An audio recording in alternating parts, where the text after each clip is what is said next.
सिर्फ 4 दिन 4 দিনের মধ্যে বা 4 দিনে এত ছোট যুদ্ধ পৃথিবীতে কোথাও হয়েছে বলে আমার জানা নেই। এই 4 দিনে আমরা কি কি হাসিল করলাম। এই ছোট যুদ্ধের মধ্যে ভারত যে একটা বিশাল উপলব্ধি হাসিল করলো এবং ভারত যে বিশাল একটা আত্মবিশ্বাস ফিরে পেল, সেটা কিন্তু আমরা বুঝতে পেরেছি। পরে আমরা শুরুতে ভেবেছিলাম যে ভারত কেন সিজফায়ারে সম্মতি জানালো, পাকিস্তান সিজফায়ার কেন চাইলো, পাকিস্তানকে গুঁড়িয়ে দেওয়াটাই উচিত ছিল। পিওকে এই সময় আমাদের সুযোগ ছিল হাতে নেওয়া, সেটা ভারত কেন করলো না।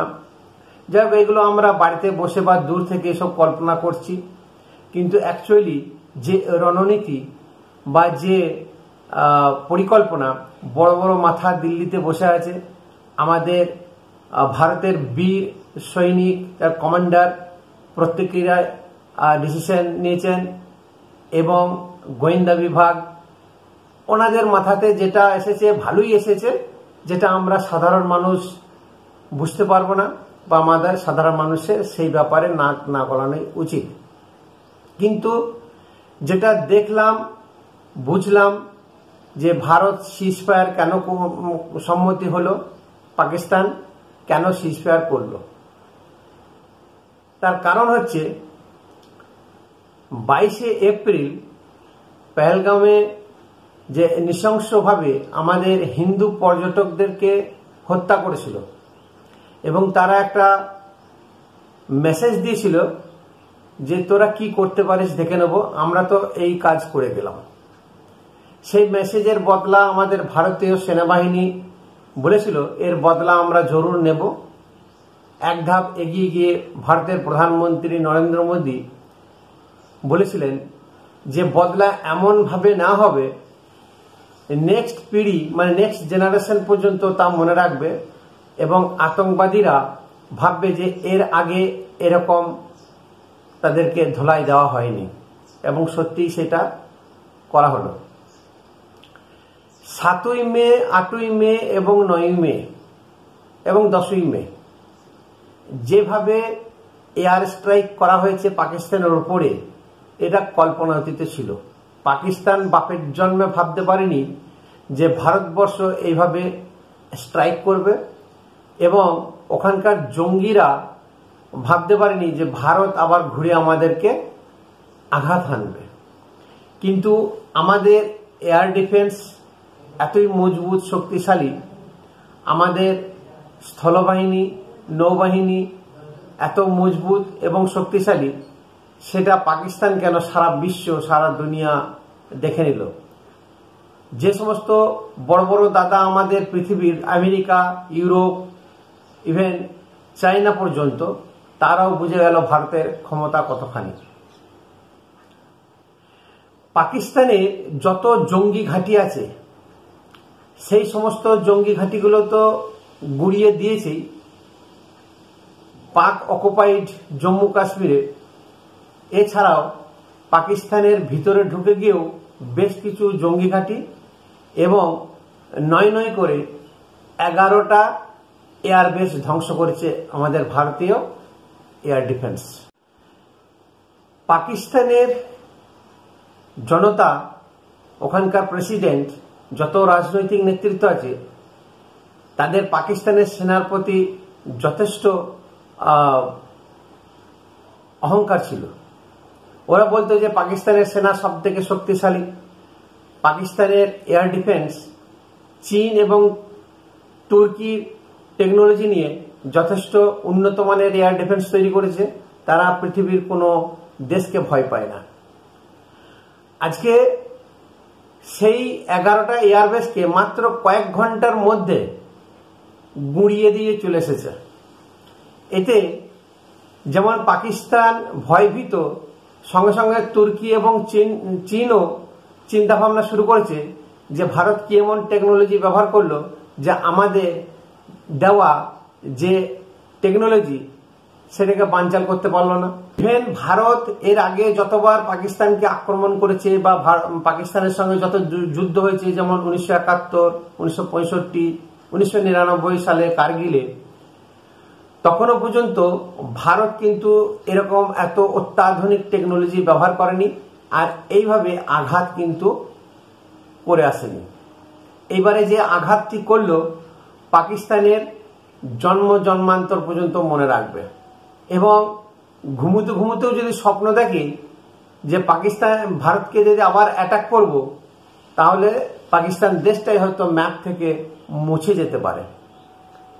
ভারতবর্ষ বা আমাদের ভারতের এয়ার ডিফেন্স পাকিস্তানের ঠিক মেন যে এয়ারবেস আছে সেগুলোকে গুঁড়িয়ে দিয়েছে। নূর খান, রফিকি, মুরিদকে, সিয়ালকোট, সুকুর, চুনিয়ান, সারগোদা, স্কারদু, পাশুর, ভোলারি এবং জাকোদাবাদ। সারগোদা এবং জাকোদাবাদে নিউক্লিয়ার রিয়েক্টর বা নিউক্লিয়ার ওয়েপন ওখানে রাখা আছে জাকোদাবাদে। এই নিউক্লিয়ার ওয়েপন তো ওপেন, যেরকম ফাইটার জেট থাকে, যে সমস্ত অস্ত্র শস্ত্র থাকে, সেইভাবে তো রাখা যাবে না। সেই নিউক্লিয়ার ওপেন রাখতে গেলে মাটির 40 থেকে 50 মিটার গভীরতায় বা আরো বেশি হয়তো, এবং 40 থেকে 50টা বাংকার তৈরি করে তারপরে সেটাকে রাখা হয় এবং খুব সন্তর্পণে খুব ভালোভাবে তাকে বের করে নিয়ে এসে তবে সেটা ব্যবহার হয়। ভারতের এয়ার ডিফেন্স সেখানে গিয়ে আঘাত করে এসেছে।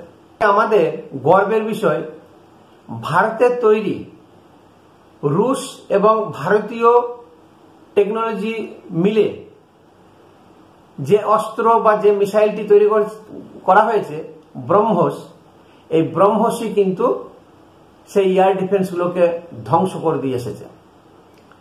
এই ব্রহ্মস, জাকোদাবাদ এবং সারগোদা যেখানে যেখানে নিউক্লিয়ার ওয়েপন ওদের মাটির নিচে রাখা আছে, ঠিক সেরকম জায়গাতেই নিক্ষেপ এবং মেরে এসেছে।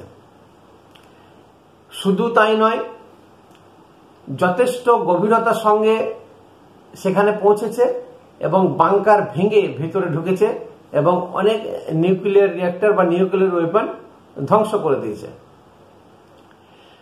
তাহলে এই কয়েক ঘন্টার মধ্যে পাকিস্তানের হম্বিতম্বি দাদাগিরি উড়িয়ে দেব, আর বোম্বের নায়িকা বা ভারতের নায়িকা মহিলাদেরকে নিয়ে নাচবে এবং তাদেরকে নিয়ে কুৎসিত মন্তব্য করা, তাদের কিন্তু বেরিয়ে গেছে, তাদের হাওয়া টাইট হয়ে গেছে। এই ব্রহ্মস মিসাইল একমাত্র সারা পৃথিবীতে এরকম টেকনোলজি দুটি দেশে আছে, একটা হচ্ছে রাশিয়া আর আমাদের ভারতবর্ষে। সারা পৃথিবীতে আর কোনো দেশে এই ধরনের প্রযুক্তি ব্যবহার করে না বা এই ধরনের মিসাইল নেই, একমাত্র রাশিয়ার আছে। সেই রাশিয়ার টেকনোলজির সাহায্য নিয়ে ভারতের বিজ্ঞানীরা আলাদা করে এই মিসাইলটি তৈরি করেছে এবং কয়েকদিন আগে আমাদের রক্ষামন্ত্রী রাজনাথ সিং লখনৌয়ে উদ্বোধন করলেন এই ব্রহ্মসকে আরো অত্যাধুনিক এবং হালকা, লম্বায় ছোট কিভাবে করা যায়, আরো নিখুঁতভাবে কিভাবে সে মারতে পারবে, সেইভাবে তৈরি করা হচ্ছে। এই ব্রহ্মস মিসাইল আমাদের কাছে যেমন গর্ব, তেমনি অনেকে খিল্লি উড়িয়েছিল, হাসি মজাক করত যে মেক ইন ইন্ডিয়া, ভারত আবার অস্ত্র শস্ত্র তৈরি করবে এবং বেচবে। ভারত তো অস্ত্র বিদেশ থেকেই কিনে নিয়ে আসে, রাশিয়া, জাপান, ফ্রান্স, আমেরিকা। তো এই নিয়ে বহুত বা খুব সমালোচনা হয়েছিল। আজকে এই যুদ্ধে ভারতে নির্মিত আকাশ, অগ্নি, ব্রহ্মস এই মিসাইলই কিন্তু একদম উৎখাত করে দিয়েছে পাকিস্তানকে। S-400 কেনা বা রাফেল কেনা এই নিয়ে ভারতে প্রচুর বিরোধিতা হয়েছে, বিদেশেও বিরোধিতা হয়েছে। সমস্ত কিছু উপেক্ষা করে নরেন্দ্র মোদী আজকে যদি S-400 না কিনতেন তাহলে কিন্তু ভারতের আমাদের প্রচুর ক্ষয়ক্ষতি হতো, নিরীহ প্রাণ যেত, প্রচুর সৈন্যঘাঁটি এয়ারবেস ধ্বংস হয়ে যেত আজকে যদি S-400 না থাকতো। খুবই বুদ্ধিমত্তার সঙ্গে উনি কিন্তু এই কাজ করেছিলেন এবং খুবই বুদ্ধিমত্তার সঙ্গে উনি কিন্তু এই লড়াই শুরু করেছেন। এই যে সিজফায়ারটা কেন হলো, ভারত কেন মেনে নিল?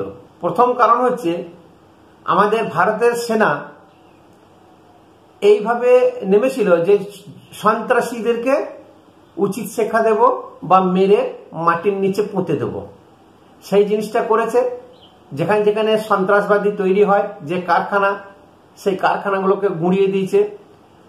100-র উপরে সন্ত্রাসবাদী আতঙ্কবাদী মরেছে, বেশ কিছু সৈন্যও মরেছে পাকিস্তানের। এবং সঙ্গে সঙ্গে পাকিস্তানের যে এয়ারবেস এবং নিউক্লিয়ার উইপন যেখানে রাখা আছে, যে দুটি জায়গা, সেখানেও ধ্বংস করে দিয়েছে। তাহলে যে উদ্দেশ্য নিয়ে এই যুদ্ধে নেমেছিল তার থেকে অনেক বেশি ভারত কিন্তু হাসিল করেছে। 10ই মে আর 9ই মে সকালের দিকে একটা তীব্র ভূমিকম্প দেখা দেয় পাকিস্তানে। কিন্তু সেই ভূমিকম্প যেটা রিক্টার স্কেলে মাপা হয়, সেই রিক্টার স্কেলে কিন্তু ধরা পড়েনি, বা পৃথিবীতে যে সমস্ত যেভাবে মাপামাপি করে সেরকম কোনো স্কেলে বা যন্ত্রে ধরা পড়েনি যে পাকিস্তানে ভূমিকম্প হয়েছে। কিন্তু পাকিস্তানের মাটি কেঁপে উঠেছে। সেটা কি করে হলো? সেটা এটাই প্রমাণ করে যে ব্রহ্মস জাকদাবাদে যে উইপন যেখানে রাখা আছে নিউক্লিয়ার, সেখানে আঘাত এনেছে এবং সেখানে নিউক্লিয়ার যে রিয়াকশন সেটা তীব্র আকারে মাটির নিচে ছড়িয়ে গেছে। যেমন ধরুন পোখরানে আমাদের পরমাণু বিস্ফোরণ করেছিল, টেস্টিং করেছিল, মাটির নিচে যেরকম ব্লাস্ট হয় তারপরে ধোঁয়া সহ উপরের দিকে ওঠে, ঠিক সেইভাবেই এটা তীব্রতা কম ছিল। হয়তো কোনো সময় দেখবেন ব্লাস্ট হয়ে উপরের দিকে উঠে গেছে। সেই তীব্রতা এতখানি ছিল, সেখানকার মাটি কিন্তু কেঁপে গেছে, যার তীব্রতা ছিল 4.1। এই খবর সঙ্গে সঙ্গে ইজিপ্টে যায় এবং ইজিপ্ট থেকে যেটা নিউক্লিয়ারের যে রিয়াকশন, সেই তীব্রতাটাকে কম করার জন্য যে ব্যারন, সেটা তাড়াতাড়ি জাহাজে করে নিয়ে আসে এবং এই খবর আমেরিকায় চলে যায়, যেটা খুবই দূরের খবর। সেখান থেকে লোক এসে বা সেখানকার ইঞ্জিনিয়ার এসে পরিমাপ করে গেছে পাকিস্তানে। এতে আর একটা জিনিস পরিষ্কার, আমেরিকা এবং চীন বিশেষ করে তারাও কিন্তু তাজ্জব হয়ে গেছে যে ভারত এরকম একটা কাজ করতে পারে, অতএব আমাদেরকেও সাবধান হয়ে থাকতে হবে। ভারত যে এত উন্নতি করেছে, ভারত যে এত শক্তিশালী, ভারতের টেকনোলজি আমরা পাত্তা দিই না, তারা কিন্তু হারে হারে বুঝতে পারছে। আজকে রাশিয়ার সাহায্য নিয়ে ভারত যেভাবে এগিয়ে গেছে বা এগোচ্ছে, আগামী দিনে ভারত এই মারণাস্ত্র, মিসাইল বলুন বা যে কোনো মিলিটারি ইকুইপমেন্ট সরবরাহ করবে এবং আমাদের দেশে যে make in India Narendra Modi ধ্বনিত করেছেন বা আওয়াজ তুলেছেন, আগামী দিনে এরকম পৃথিবীর অনেক বড় বড় আর্মস কোম্পানি ভারতে আসবে ইনভেস্ট করতে এবং ভারতের টেকনোলজি বা ভারতের ইন্টেলিজেন্স নিয়ে আজকে ইসরায়েলের মতো কিন্তু ভারতও এক সময় বা আগামী দিনে উইপেন্সের কারবার করতে পারে। জাকদাবাদ যে এয়ারবেস আছে সেটা নাকি সম্পূর্ণ আমেরিকার কন্ট্রোলে। নরেন্দ্র মোদী বলেই দিয়েছেন যে অপারেশন সিন্দুর এ কিন্তু বন্ধ হবে না, অপারেশন সিন্দুর কিন্তু জারি আছে বা জারি থাকবে। তার কারণ কোন রকমের সন্ত্রাসী হামলা যদি হয়, সেটা ভেবে নেবে যে পাকিস্তানি করেছে, তার বদলা কিন্তু পাকিস্তানকে ইমিডিয়েট দেবে, কারো অপেক্ষায় থাকবে না, কারো পারমিশনের দরকার নেই, আর কারো সাহায্যেরও দরকার নেই। প্রশ্ন যেটা পিওকে নিয়ে, উনি কালকের ভাষণে পরিষ্কার বলেই দিলেন, কারণ এটা পিওকে কে কবজা করব সেই যুদ্ধ ছিল না, এটা সিঁদুরের বদলা সিঁদুর। যে মায়েদের বোনেদের সিঁদুর মুছে দিয়েছে, সেই সিঁদুরের প্রতিজ্ঞায় আমাদের ভারতের 2 নারী বাহিনী পাকিস্তানের 12টা বাজিয়ে দিয়ে এসেছে। সেই নারীরা দেখালো যে ভারতের সিঁদুর মোছা অত সহজ নয়, আর সিঁদুর মঙ্গলসূত্র এত সস্তার জিনিস নয়। দুটো মহিলাতেই পাকিস্তানকে গুঁড়িয়ে দিয়ে চলে এসেছে। এর থেকে লজ্জার আর কিছু হতে পারে না। উপলব্ধি এটাই যে পাকিস্তান বারবার ফোনা তুলে আক্রমণ করে। পাকিস্তান ভেবেছিল যে বরাবরের মতন ইন্ডিয়া এরকমই ভাষণ দেয়, বা ভারত কোনোদিন বদলা নিতে পারে না, হিন্দু শুধু মরতে পারে, হিন্দু মারতে জানে না, সেই ধারণাটাকে সম্পূর্ণ মিথ্যা করে দিল। নরেন্দ্র মোদী বলেছিলেন যে এমন বদলা নেব যে নেক্সট জেনারেশন পর্যন্ত পাকিস্তানের মনে রেখে দেবে। পাবলিক হয়তো ভেবেছিল যে প্রত্যেক প্রধানমন্ত্রী, প্রত্যেক নেতা, রাজনীতিবিদ এরকম বলে থাকে, নরেন্দ্র মোদী হয়তো তাই বলেছে। কিন্তু অন্যান্য প্রধানমন্ত্রী, মুখ্যমন্ত্রীদের মতন নরেন্দ্র মোদী কিন্তু নয়। ওনার 11 বছরের যে ট্র্যাক রেকর্ড, আমরা সবাই জানি যে উড়িতে হত্যা হয়েছিল, তার এগেনস্টে সার্জিক্যাল স্ট্রাইক চালিয়েছিলেন। পুলওয়ামায় যে হত্যাকাণ্ড হয়েছে, যে ব্লাস্ট হয়েছিল, তার এগেনস্টে বালাকোট এয়ার স্ট্রাইক করেছিলেন। তাহলে তার কথা এবং কাজ যে প্রায় একই আছে, সেটা কিন্তু আবার প্রমাণিত হলো যে উনি সিঁদুরের মূল্য নিয়ে এসেছেন, সিঁদুরের দাম কিন্তু ফেরত নিয়ে এসেছেন, এবং সিঁদুরের বদলা কিন্তু নিয়ে এসেছেন। এই অপারেশন জারি থাকবে। পশ্চিমে এখন মোটামুটি শান্ত তো নয়, পাকিস্তান হচ্ছে কুকুরের লেজ, সোজা কোনোদিনই হবে না, জন্মগত বেঁকা। পাকিস্তান যতই মরে যাক, ফুটে যাক, হাতে ভিক্ষার থালা থাকুক, তাও কিন্তু ভারতকে আক্রমণ করতে, গোলা বারুদ ছুড়তে পিছপা হবে না। ওরা সমস্ত কিছু বিক্রি বাটা করে দিয়েও কিন্তু গুলি, বারুদ, বোম, বন্দুক কিনবে। সেই রকমই আর একটা বজ্জাত জাত বাংলাদেশ। এই বাংলাদেশে আবার নতুন করে ফোঁড়া উঠতে শুরু করেছে। এই ফোঁড়া অপারেশন বা এই ফোঁড়াকে কিভাবে যে নিরাময় করতে হয়, তারও কিন্তু হিসাব নিকাশ অলরেডি শুরু হয়ে গেছে।